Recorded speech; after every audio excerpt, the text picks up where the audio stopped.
change kit. Good morning, Inspector. It is indeed Higgins. Our special camera has made the front pages again. Station house number 4 is the pride of Toronto this morning.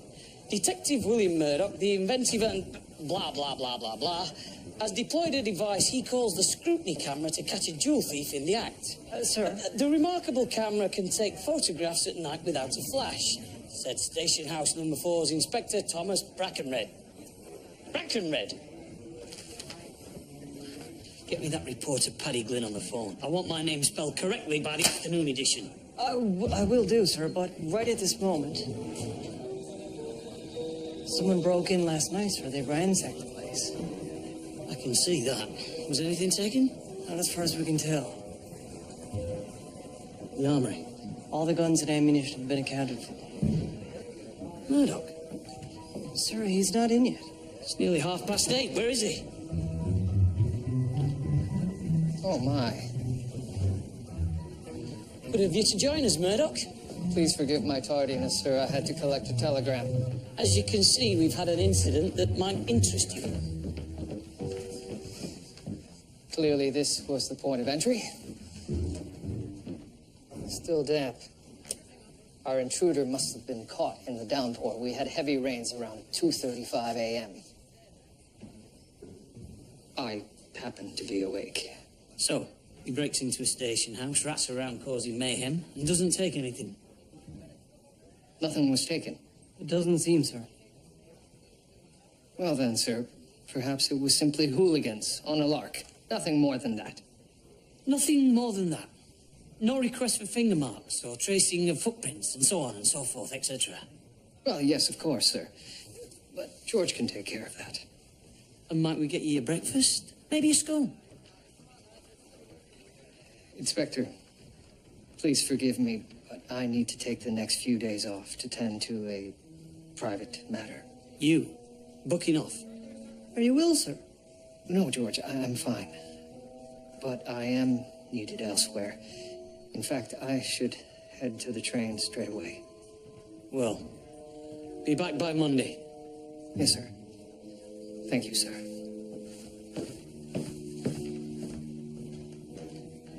Sir, you know, he mentioned a train. He has a sister in a convent in Montreal. Perhaps he's going to visit her. His sister's a nun? Yes, sir. I do hope she's all right. Just get this mess cleaned up, Crabtree. Yes, sir.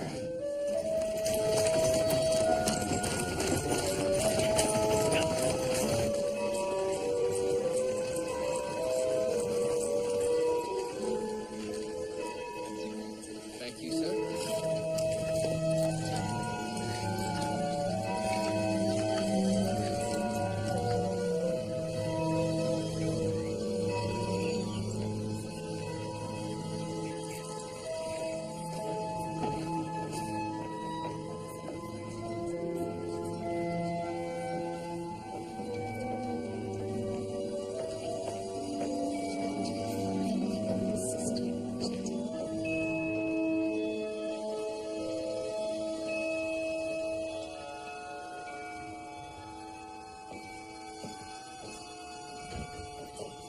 Right this way, sir.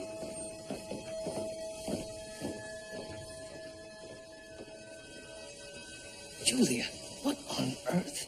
Your telegram alluded to something urgent, but what has you so cautious? No one can know I've asked you here, especially if my fears are borne out. What fears? Are you in danger? William, I believe there's a killer on the loose in this hospital.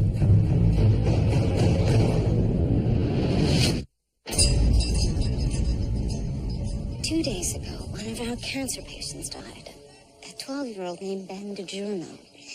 The hospital listed cause of death as complications of leukemia. But you suspect otherwise. His condition was steadily improving. Then one morning he was dead. It made no sense. Was there a postmortem? No, and I couldn't very well demand one without revealing my suspicions. The frustrating thing is Ben's body is still in the hospital morgue, and I have no basis on which to examine it. And no one else voiced surprise over Ben's death? No, and that was unusual. What's more, when I expressed my concerns to Dr. Folwell, he insisted the cause of death was leukemia, and that was the end of it. Quite out of character. Dr. Folwell. He's the head of medicine and the man who hired me. Uh-huh. You see, the hospital's in the midst of a massive fundraising campaign run by the wife of Dr. Lawrence Abbott. He's the hospital founder and administrator. And any whiff of impropriety during a fundraising drive. Much less murder. So why not simply go to the Buffalo police? The Abbotts have influence, and I only have suspicions. No hard evidence. Perhaps it was simply leukemia that killed Ben. I don't think it was. I guess I'm just asking you to trust me. And I do, Julia. After all, I am here. But there is also the issue of my jurisdiction. Yes, that's why I'll introduce you as a wealthy patron from Toronto interested in donating money to the hospital. Wealthy, but You look fine. William, I need your help. And how can I say no? I'm to join a patrons tour in 15 minutes.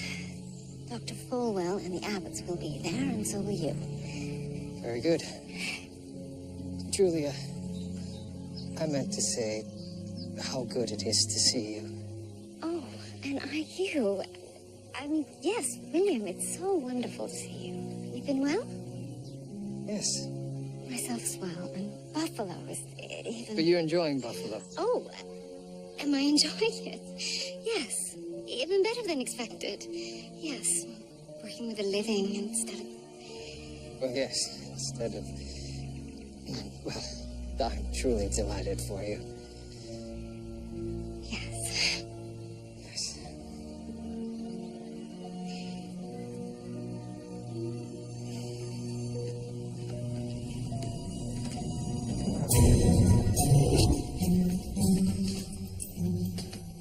Inspector. Bugger polished off my best whiskey. A man saves up for that.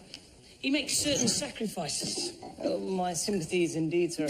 That reporter, Paddy Glynn, is here. He wanted to interview Detective Murdoch about the scrutiny camera. Marvelous. With a house in pieces. Send him in. Will do. Actually, sir, here he is now. Thank you, Constable Crabtree. Inspector, I see there was some mischief last night. It's Brackenreed, Glynn, not Brackenred. Oh, that's the typesetters, Inspector. That's is all. Now, where's Detective Murdoch? On a case, can't be reached. Oh, dash it. Now I have nothing for the morning edition. Except, perhaps this break-in. You'll not be writing about that, son. Why not? Your station house is a crime scene? That's ironic. The public will love it. Crime and underwear reporters like you depend upon the likes of me for inside information. You wouldn't want that to dry up now, would you? May I remind you the power of the press, Inspector? How's this for a headline? Bungling Brackenreed baffled by break-in. You're living dangerously, Glenn. Here's what I'll do for you. I'll hold off on bungling Brackenreed for now. Solve this break-in, and I'll make you out the hero instead. Intrepid Inspector ensnares irritating intruder. And what do you get? The exclusive scoop on any big cases that come into the station. Deal. Excellent. And if you get broken into again, please give me a suspect. It's been a pleasure, Inspector.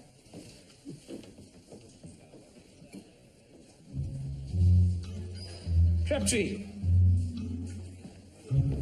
Sir. got a little project for you. If you'll keep following me, ladies and gentlemen, we'll get back to the ward a little later so you can meet more of our little angels. Why, Dr. Ogden, there you are at last. Head of pediatric surgery, everyone, Dr. Julia Ogden. May I introduce Mr. Willard Prenfrew, an Ogden family friend from Toronto. Mr. Prenfrew is a generous contributor to the medical sciences.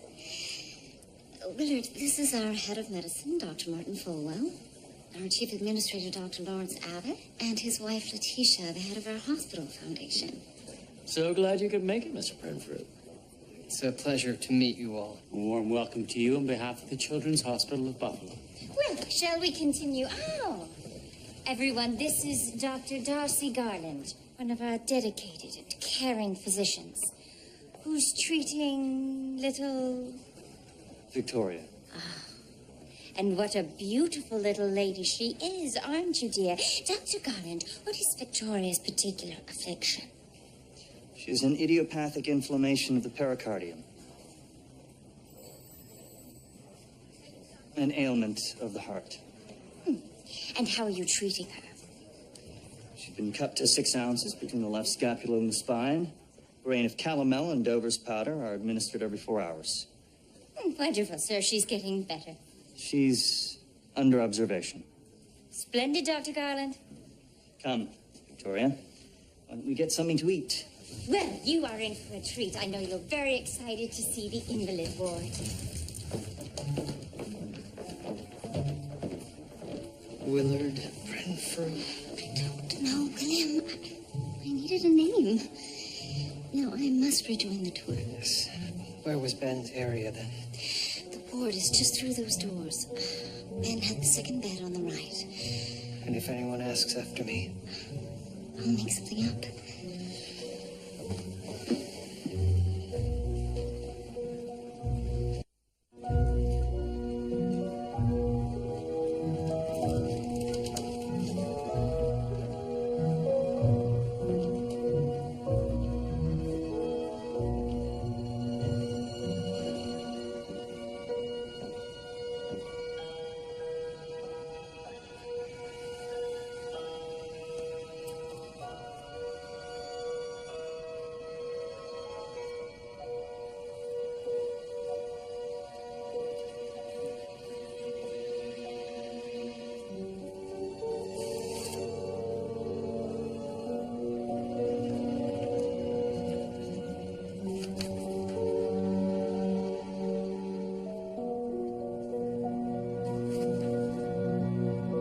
What are you doing?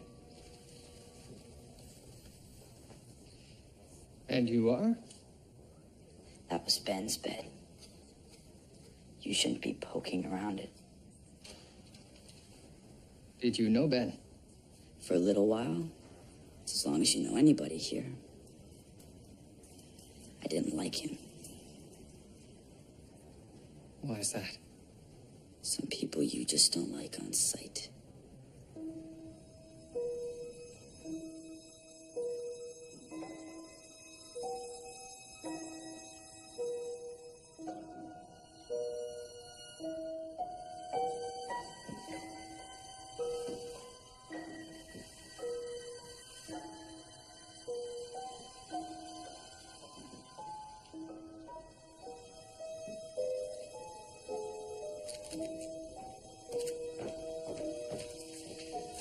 There you are. I hope my absence didn't raise any eyebrows. I think it's fine. What's this? It's Ben's notepad. It's curious. It's a skip in the pages here, which denotes a missing page. Looks like an M. And here why? Possibly. Do you have a pencil sharpener? Of course. I hope you don't mind.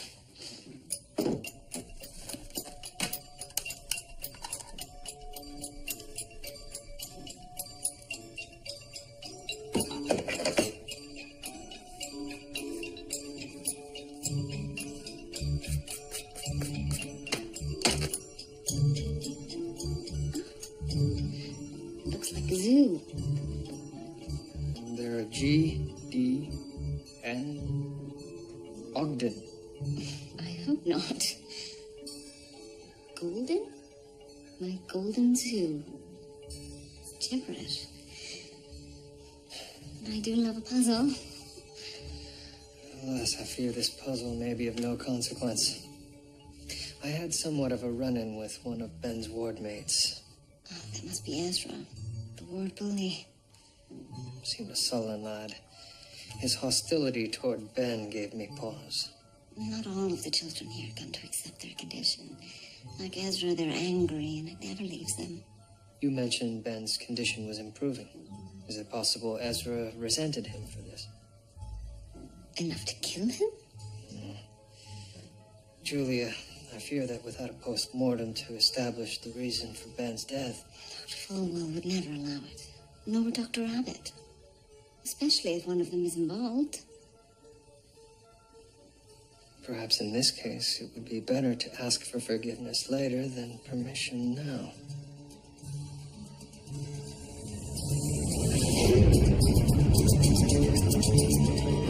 I'm telling you, I've never seen Detective Murdoch so out of sorts. It's understandable. His sister taking ill. Well, it's not just that. It's been going on for months now. He's impatient, short-tempered, butting heads with Dr. Francis. I think he's suffering some sort of general malaise. Malaise? Yes, it's Italian for gloomy, I believe. I think he's lovesick for Dr. Ogden, George. It's plain and simple. I think we're all done here, George. All right, let's test it.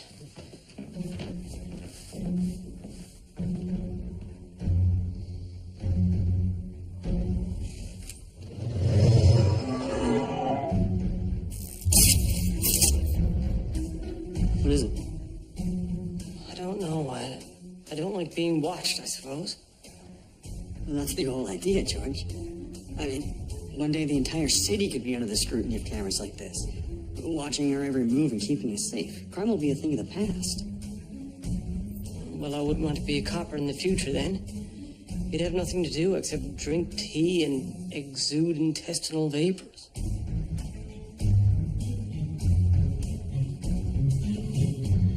There's evidence of measlines on his fingernails. Signs of corneal necrosis. Neither of which are symptoms of leukemia. Interesting. The liver is enlarged. The spleen as well. Leukemia could account for that, but I'll need blood samples for testing, and I'll need to open him up with him. Stop what you're doing this instant! Dr. Falwell. I demand an explanation, Dr. Ogden.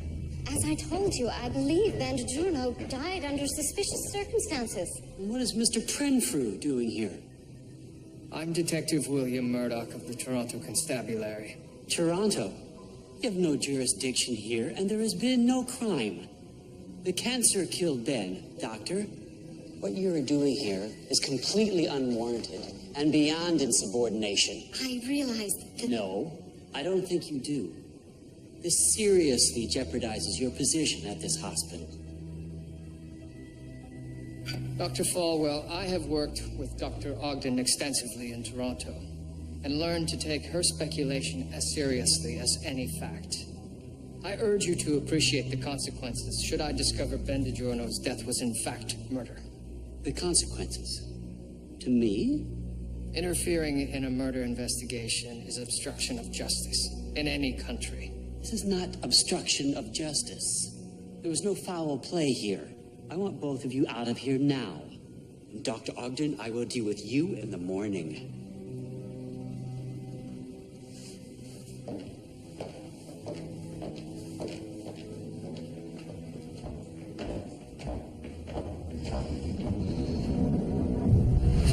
Unless I missed my guess, lads. We had a visitor last night. All right. Well done, sir. Although there is a conspicuous lack of ransacking. He was here, Crabtree. I don't care how he got in. Now let's get that photograph developed and see what we've got. You know what I'm looking at, William? Not offhand, no. My career in Buffalo coming to a screeching halt if these samples are normal. Interesting. High levels of heroin and arsenic. The heroin's expected. It's a painkiller, but the arsenic shouldn't be there. Young Ben was poisoned then. Arsenic poisoning would account for the measlines and the corneal necrosis. Murder. I wonder how Dr. Falwell will react to that. Good. I'll see you in my office immediately, Dr. Ogden. I secured blood samples from Bandagiorno's body. What? I thought I told you. There were high levels of arsenic in his system. The boy was poisoned, sir. Yes, he was. By me. I administered arsenic trioxide to Ben. It's a radical new technique using chemical therapy to fight cancerous cells. I didn't realize that chemical therapy used arsenic. That's because it's new. Dr. Park at the University of Buffalo found that arsenic lowers the white blood cell count. I reasoned it might battle Ben's leukemia. At the risk of killing the boy. With any advanced cancer, risk is a relative term. Ben was at a late stage. The treatments were showing positive results. I still don't understand why he went so suddenly. Did you even consider that the arsenic-heroin interaction could be fatal? Of course. That's why I kept the heroin to such a low dosage. A low dosage? We found high concentrations in his blood. What? That can't be. Let me see those samples. Higgins, spread out. Gentlemen, we're about to launch a new era in crime-fighting techniques. Well, sir, technically, Detective Murdoch has already launched today. Right then. Oh, my socks.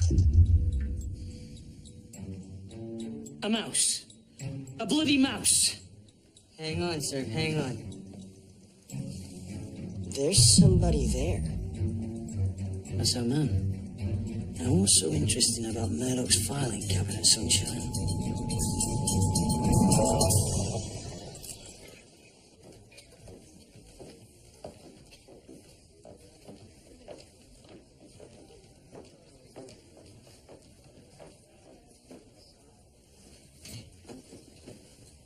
May I help you, ma'am? No. I'm the mother. Come to fetch my boy's clothes, but they've gone and thrown them out, they said. Perfect good condition. Mrs. DiGiorno, may I offer my condolences? Save it. I've got 8 others. And they'll be needing something to wear, too. Ben. He was one of the better ones. Last thing he said to me was, our money troubles will soon be over. One less mouth to feed. Ben's stuffed toy. Little bunny rabbit. Where's that got to? One of the others could have used it. I'll keep an eye out for it. Sure you will.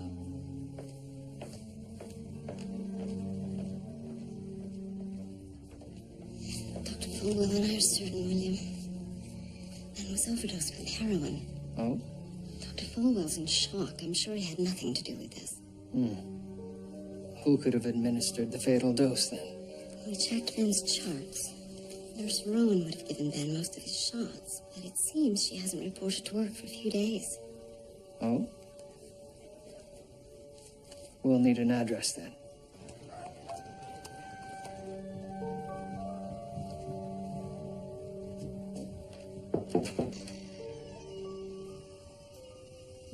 Miss Rowan? Hello? Did you know her well? Only what one gleans from a working relationship.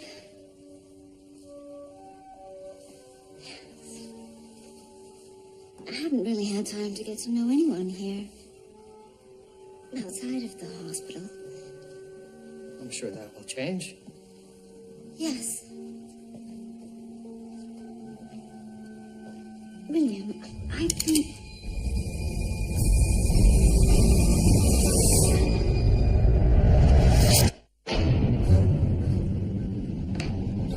Turn around, slowly, and put your hands up in the air.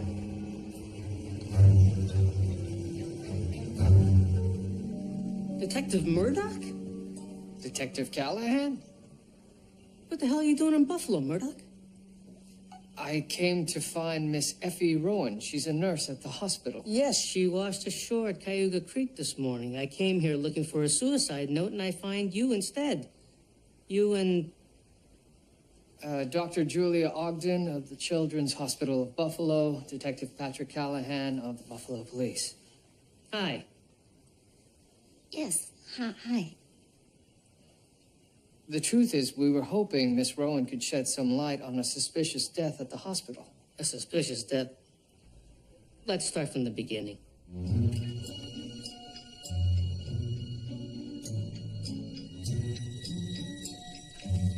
Higgins. This folder has been misfiled.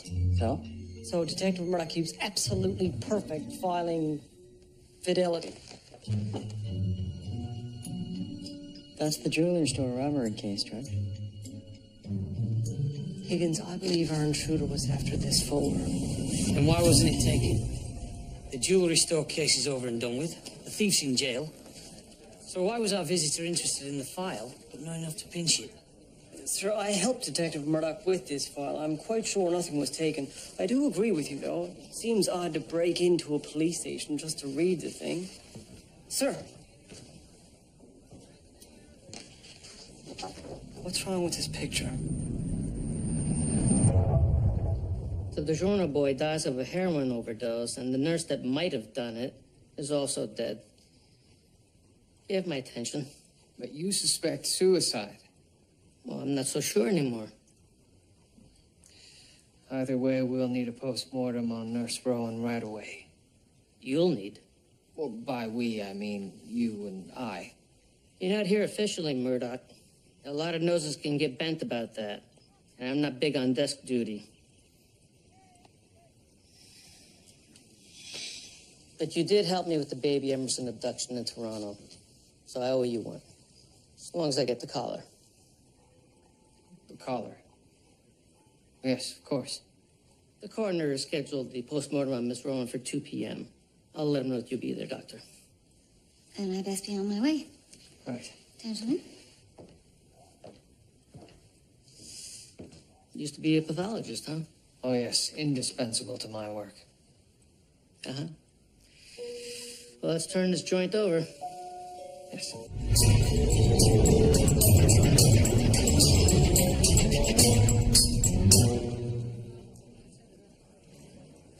What am I supposed to be seeing here, Crabtree? Well, sir, this is the original photograph, but the background is not as clear as it is in the newspaper reprint, which makes no sense, as you know, sir.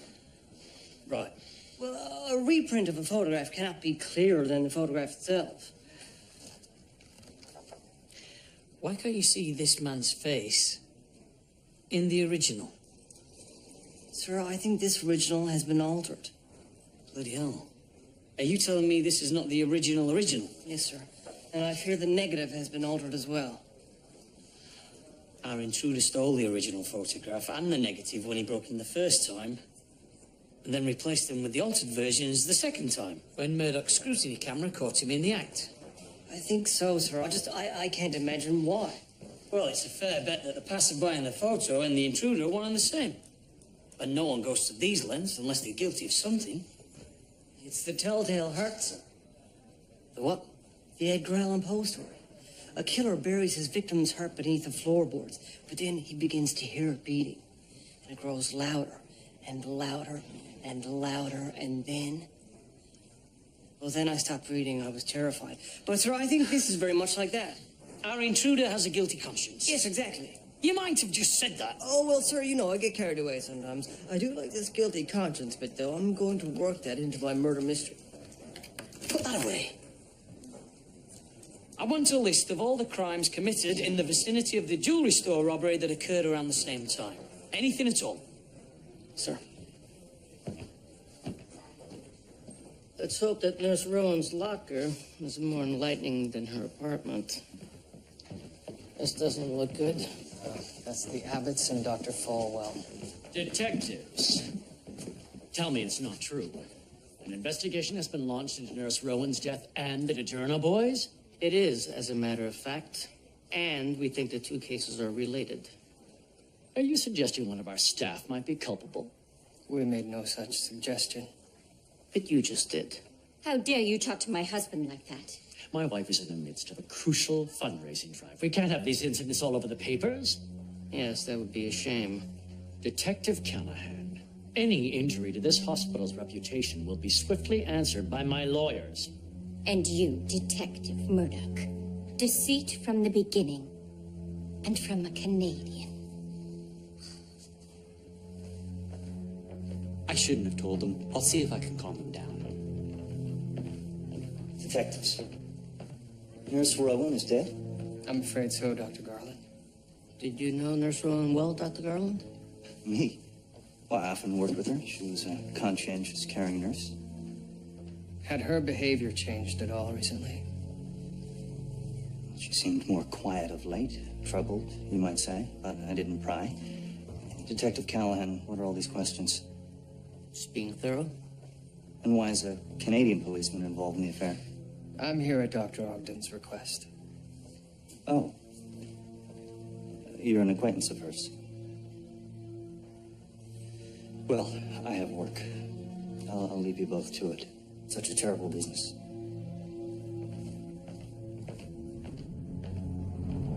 What is your read on that Garland fellow? Hard to tell. He seemed very careful.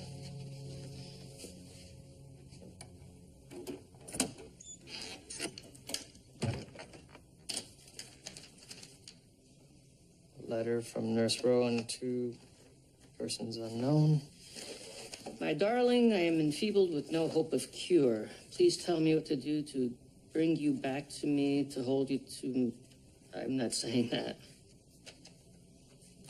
It's a perfectly acceptable word. I have my principles.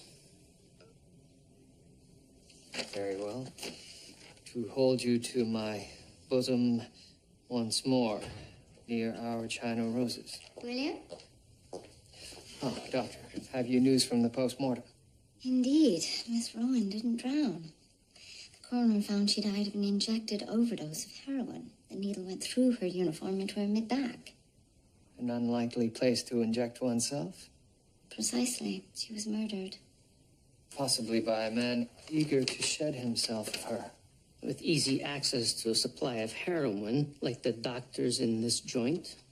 I think we can safely assume whoever killed Nurse Rowan also killed Ben DiGiorno. Nurse Rowan had her suspicions when the boy died, and she confronted the killer. Except that Miss Rowan was killed before Ben died. Before? 2 days before. The post-mortem confirms it. She mentions China roses. So? We found rose thorns embedded in Miss Rowan's skin. If I'm not mistaken, there are China roses in the hospital garden. Sir, I spoke with Detective Slorick at Station 5. He says on the morning of April 23rd... St. George's Day. Congratulations. Also the day of the last jewelry store robbery, he investigated the murder of a young girl on Shooter Street. 3 blocks down from the jewelry store. All these suspects that Slorick spoke to had alibis, including the prime suspect, a neighbor of the victim, one John McLeod. And he claims he was in Hamilton at the time. What's his story? He was a photographer. Why are you showing me this, Crabtree? Sir, have a close look at the young girl's eyes and hands. Oh, sweet Jesus, she's dead. It's a living dead photograph, sir. After a death in the family, the dearly departed is dressed and posed for a photo. But, sir, the eyes are added in after the fact during the printing and developing process. The same kind of trickery that was used to alter the original scrutiny camera photo. If anybody could have altered that negative, it's this chap, John McLeod. Good work, Crabtree. Bring the ghoul in. Sir, will do. So it's likely Nurse Rowan and her paramour had their trysts here under the cover of darkness. If so, someone may have seen them. China roses, no question. Well, Murdoch? Look here, Detective. Some tracks. A wheelchair, perhaps. Yes.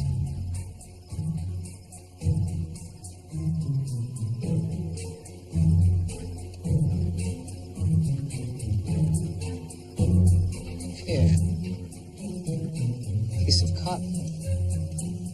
Nurse Rowan's uniform was torn in places. The coroner and I assumed it had snagged on some rocks under the water. I'll take this to the coroner, see if it matches the uniform.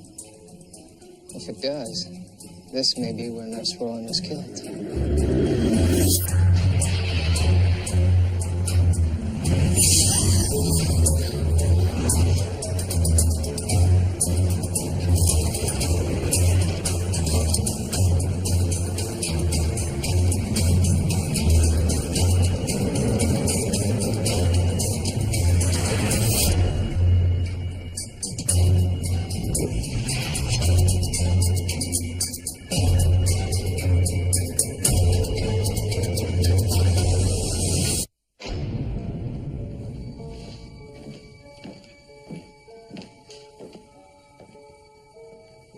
Ezra? Were you watching us from the window? I was having trouble breathing. It helps to stand. Would you like Dr. Ogden to give you something? No, I'm feeling better.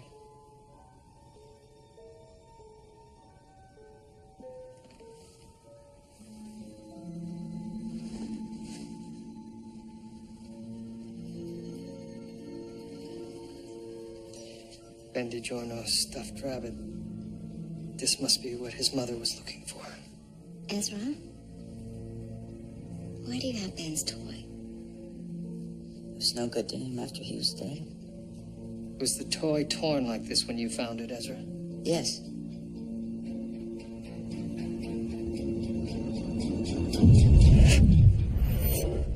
All ready, sir? Almost. Sir, I've been thinking. McLeod may have paid off his alibi witness to say that he was in Hamilton, but he was actually here in Toronto. Of course he paid him. Wouldn't you, to avoid the hangman? McLeod is the passerby in the jewellery store picture fleeing the scene of the murder. He's also the man in Murdoch's office on the scrutiny camera photo. It's not for dead certain, but we both know it's true.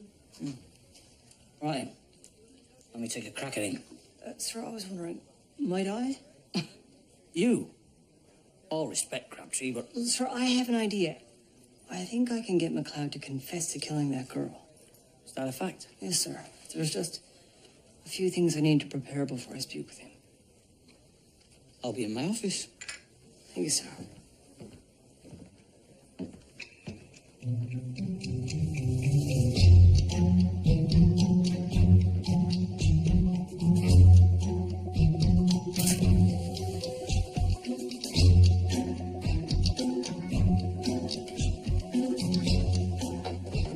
I'll bet you're just as proficient at the photography as Detective Murdoch, George.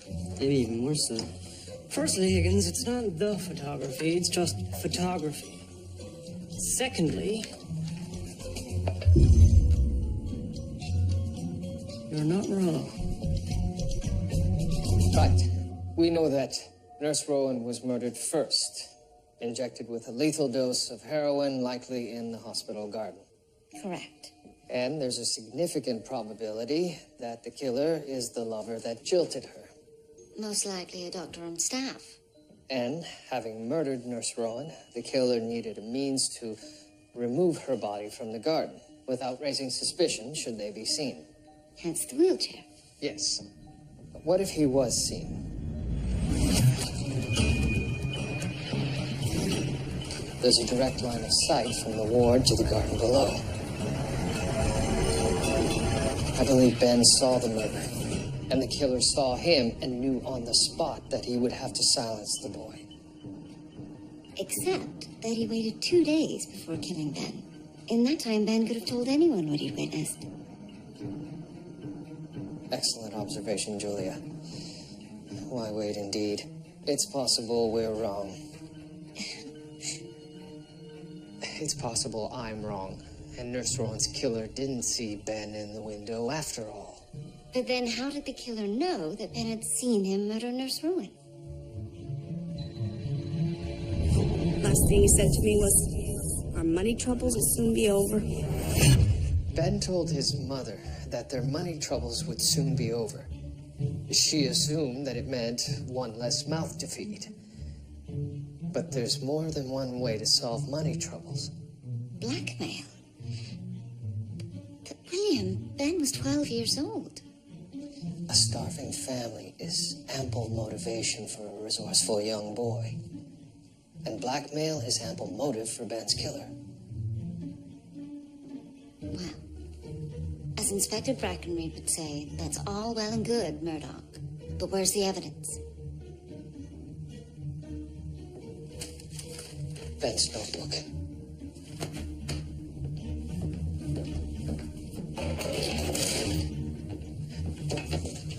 It's possible that what you thought was the word zoo was in fact 200, as in dollars. The amount he was demanding. And M and Y are the first and last letters of money. And G, D, and N are not Ogden, but Garden. But Ben was not well enough to go outside. that's true. But it all points to blackmail nonetheless. So if Ben collected the money before he was killed, Where did he keep it? Ezra, wake up. Go away. You're not in any trouble. Now sit up. Ezra, did Ben stuff anything into this toy? No. Ezra, we know you're lying. Where is the money that was in here? I don't know what you mean.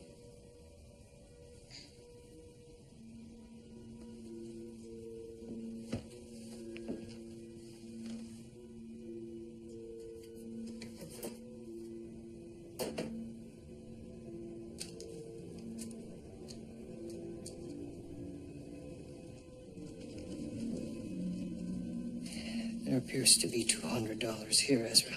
All right. I saw Ben stuff the money in the toy. When? Who gave it to him? I don't know.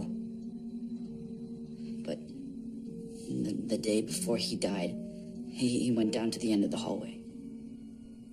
I had to go for some treatment, and when I came back, I saw Ben stuff the money in the toy. That's all I know. I swear. Soil on it. Look, I didn't steal from him. I wouldn't. But he was dead. I thought, when I'm cured, I'll need money.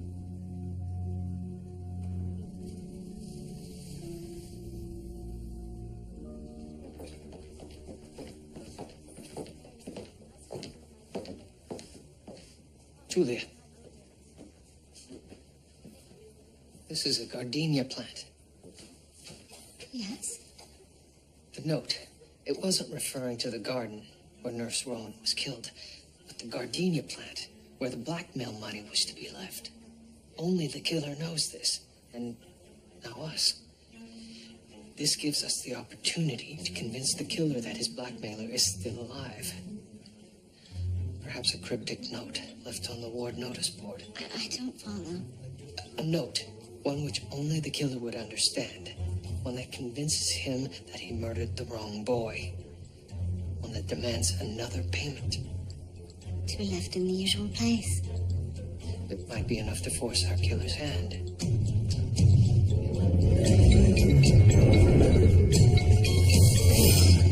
So, McLeod, how long do you think it will be before we get the truth out of your friend in Hamilton? The one who lied for you about your whereabouts April 23rd. He's not lying. And I will not confess to a murder that I couldn't possibly have committed.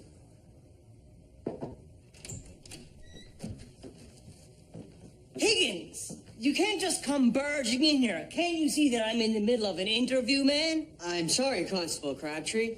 I thought you'd like to know that you were right. There was a safety negative in Inspector Brackenreed's office. And are you sure it's of the jewelry store robbery? I made a print of it myself, sir. It's the original, all right. Well, McLeod. What do you have to say for yourself now?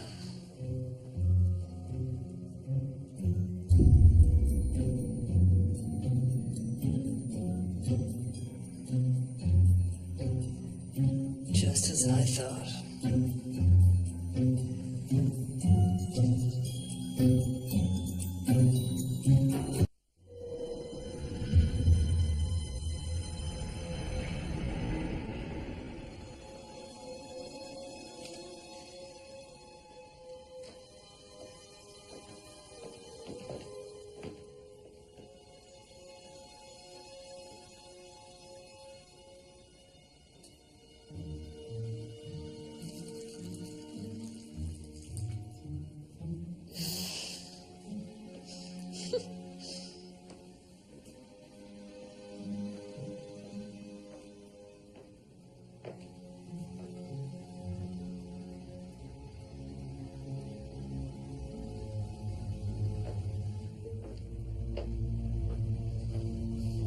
was odd.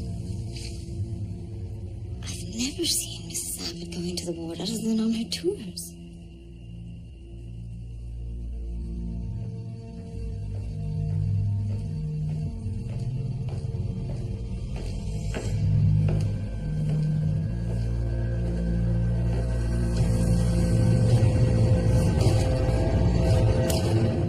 Step away from Ezra's bed, Mrs. Abbott. Yes, we've been needing it to sleep in when he gets back. Why did you think it was Ezra? Because he was a malicious child. But you killed Ben first. I watched him take the blackmail money. But when I saw the second note, I realized that Ben must have been doing Ezra's bidding. You were right the first time, Mrs. Abbott. Ben DiGiorno was your blackmailer. You can rest assured you killed the right boy.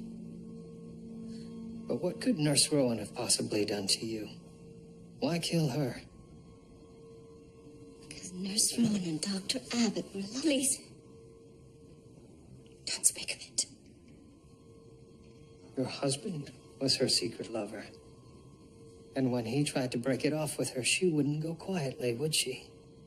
The hospital foundation is my life. When I found out about them, I demanded Lawrence stop endangering everything that I had worked for. His vulgar secret was bound to get out. He did as I asked. But she had to be stopped. So you lured her to their secret rendezvous spot with a note, supposedly from your husband, asking for a reunion, where you injected her with enough heroin to kill her instantly. But you didn't know that Ben had seen it all until afterwards, when his blackmail note found its way to you. You knew what you had to do next. I had no choice. Mrs. Abbott, you killed Nurse Rowan and a young boy. To preserve your standing in the community. I cannot find the words.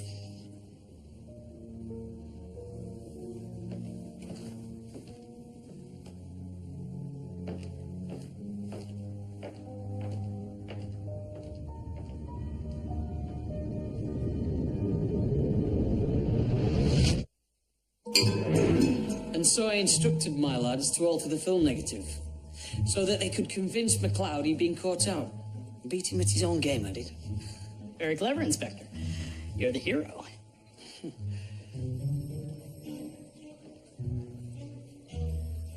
You said your readers love irony, Paddy. Well, they're going to love this one. Photographer hoisted on his own petard caused by photographic sleight of hand. And he would have got away with it if he'd left well enough alone. And you can quote me on that, Patrick. Make sure you spell the name right. Of course, if this sleight of hand ever catches on with the public, how'll you boys ever trust photographic evidence again? Still, all kudos to you, Inspector. Glenn?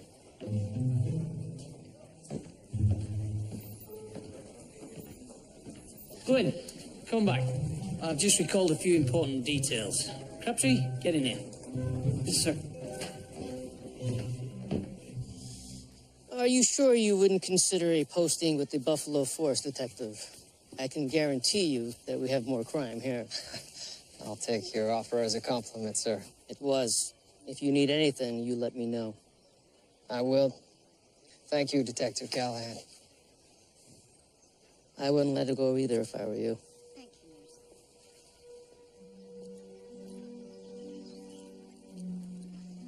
nurse. My offer stands.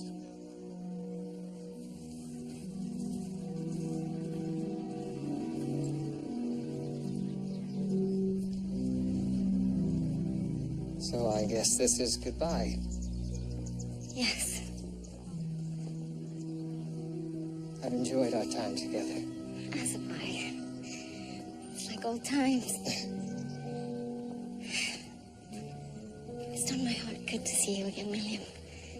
But I feel that we haven't had nearly enough time together to just be ourselves. I agree. Julia, William, what are you doing? Nothing.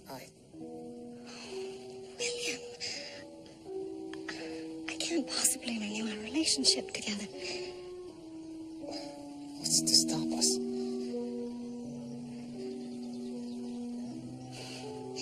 I'm engaged to be married. Oh, I see. Why didn't you tell me? There was never a good time. But there still isn't. May I ask to whom? Well, yes. You've met him. It's Dr. Darcy Garland.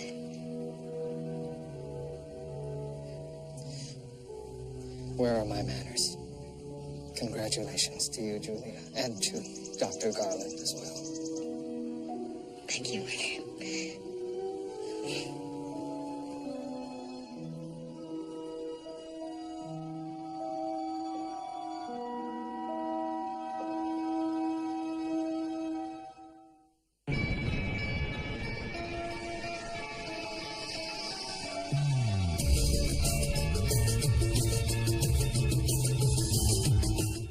Face down in your porridge, not the most dignified exit, but what lies behind the death of Percival Jenkins? The next brand new Murdoch Mysteries is here at the same time next Tuesday.